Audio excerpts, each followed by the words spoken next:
Hello, I'm back. So I had a request on some more grinding to show how I do it specifically, since I already did the one side. The only thing I did since you guys seen me on this side was I squared the corners off. That was it. Nothing more. And then on this side, I chewed up most of it, got rid of it all, and now I'm going to show you how I clean it all up. I finished my little grinding and whatnot. And whatnot. So let's see if I can do this with the camera. Okay, that's where I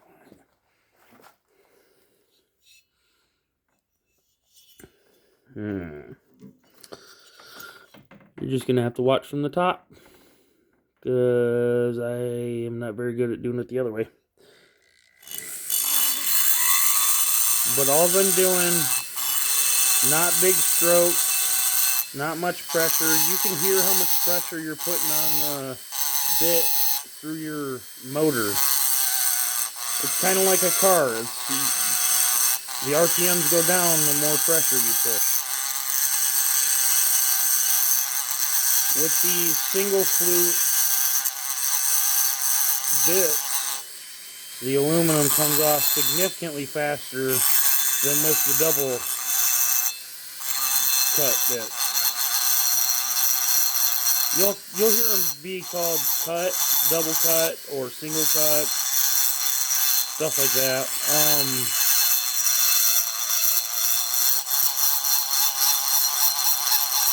Having a variable RPM machine is very important. I didn't really realize this until I found where I got the machine that I got now. Because my China machine, it didn't work out for me very well. So that's how I do it. I just go back and forth. You gotta double check what you're doing. So I wasn't quite ready here, or I wasn't quite to the line where I'm grinding right now, so I just take off a little bit more. You gotta blend it in. Try and keep all the lumpies down. Yeah, that's better. A little bit better. Let's see. That's what we got. The line was off a little bit. It's pretty good. It's pretty close. So now what I'm going to do, I can't do this on camera either. I'm going to take my bit and I'm just going to square that corner off. Has nothing to do with anything other than it makes it look nice, and that's the way I like it.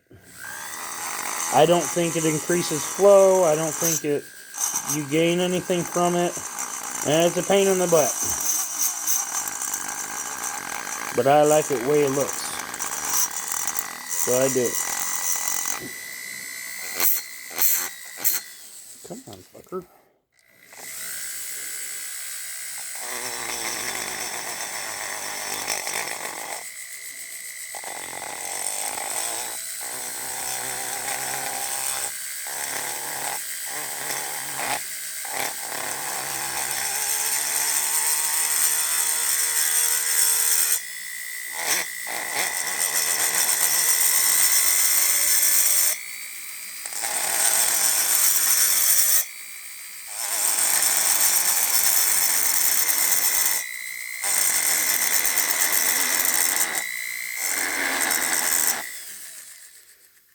Yep. Nice and square. Okay, so now what we got to do is we got to thin. Let's see here. Got to thin this down. We're going to do it from this side. Okay, because we have plating on this side that we don't want to touch. We're just going to thin this down. The way we're going to do that is we're going to kind of round it off a little bit, and we're going to eat away until it's thin here, and then it'll kind of slope in, and then we're going to eat away inside there too. We need to take some of that material out and get they call it case capacity. That'll be transfer capacity. But I like more capacity, and then you keep the transfers fairly small. You end up with more velocity. I could be full of shit. I'm not a pro. I've not looked any of this up. But in my head, that's kind of the way it works. Like I said, I could be full of shit, so take it or leave it. My saws are only so good, but I don't do any machining, so we'll see. But yeah, here we go.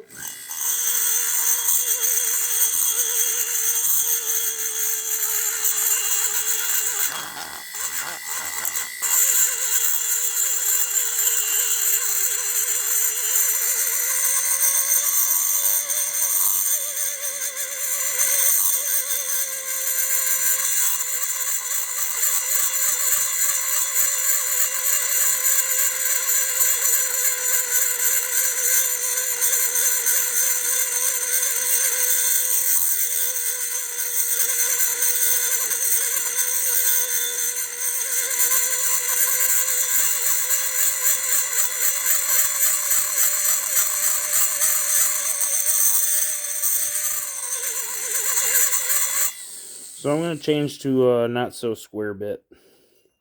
But before I do that, I'll explain something. One thing I've noticed when you're doing this and you're grinding, so you can see the difference. See there, she's kind of rounded off a little bit. Got a long ways to go, and that one's completely square. Okay. I got a long ways to go, but I'm just going to change bits so I'm not chewing into the other sides with a square corner. But one thing that I noticed is as I'm doing this, see if I can get the lumps in there. See how it's got grooves and divots and stuff? I get those from going slow. So I'll eat away at it, and I'll get a bunch of bumps and grooves and stuff, and then I turn my RPMs up and I take the pressure way down, and I just kind of let it roll over top of them, and it smooths it off. And then, after that, I tense my hand up and take a nice calculated cut off of it, and it ends up nice and smooth. So I still have to take my calculated cut off of this, but I ran my bit over it a little bit more, it would look a lot better. So I will be back with my other bit, and I might even I'll be right back. Okay, I'm back. This is the one I put on. Where are we at here? Yeah, fancy. Still a single flute.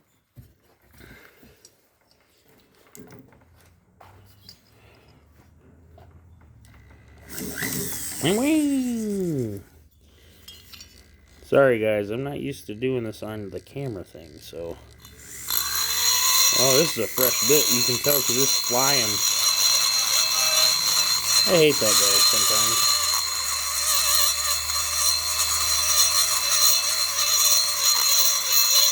So this is what I do first. I'll go and I'll round this off because it's easier to keep it, in my opinion, it's easier to keep it blended in this way.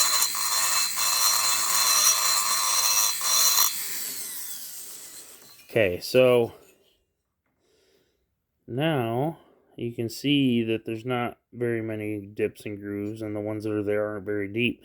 So that's a nice smooth finish, but it's textured still, so it's going to keep the fuel-air mixture suspended in the air. So now what we're going to do is we're going to go in further, and we're going to thin this out. We're also going to thin this guy out.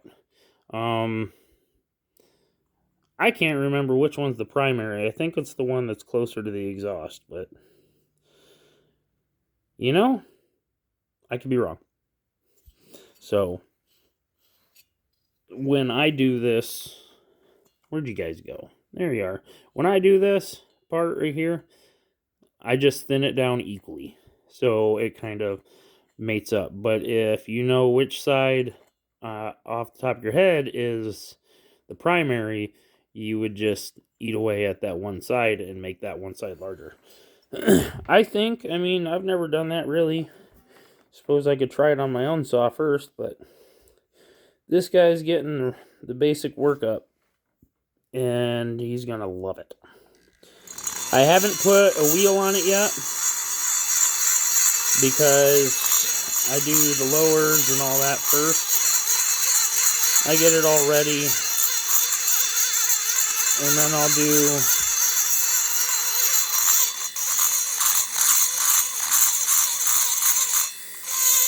the uppers and the exhaust. And I always check the intake, you know, I time it. But I don't often hit it if it's, you know, 75 or better. I'm good with 150 duration.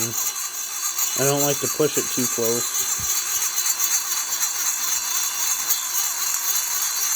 So I go all the way up to the top. That way I'm texturing all the way through. And I don't have my RPMs up very high. That's alright. And you keep it blended in there. You don't want it to have a ridge.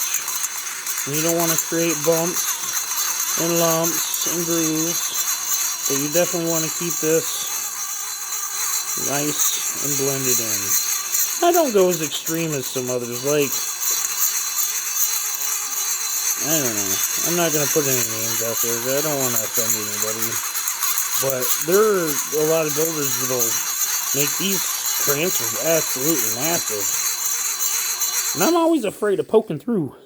I can see there's a lot of material in there. I mean, if you look, there is material in there. But if I take too much out, I'm afraid it's going to break the piston or something. And I don't want to do that on a customer saw. So, you know, is what it is.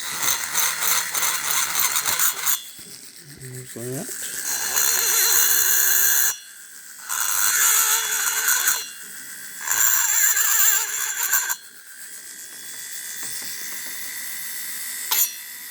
There we are.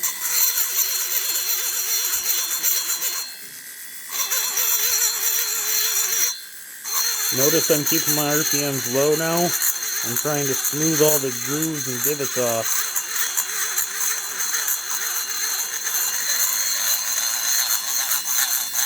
Nice and light strokes. You should be able to tell in your grinding that it's nice and light. And it should only be tapped on the top. So you don't want to be putting pressure on it.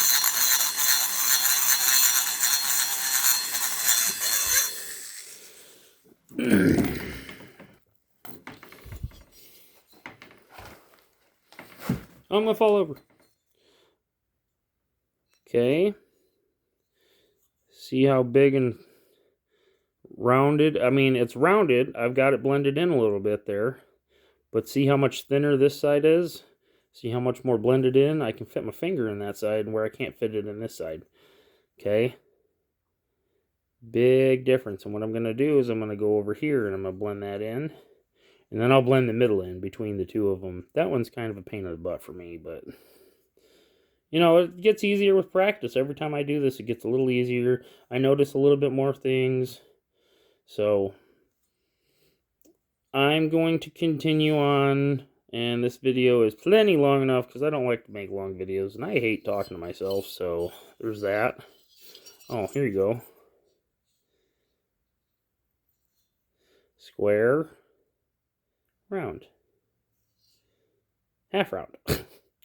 So, alright, well, you guys have a great day, and hopefully I'll see you later on today. I want to stay on this project because it's raining out, but you never know. Have a great day.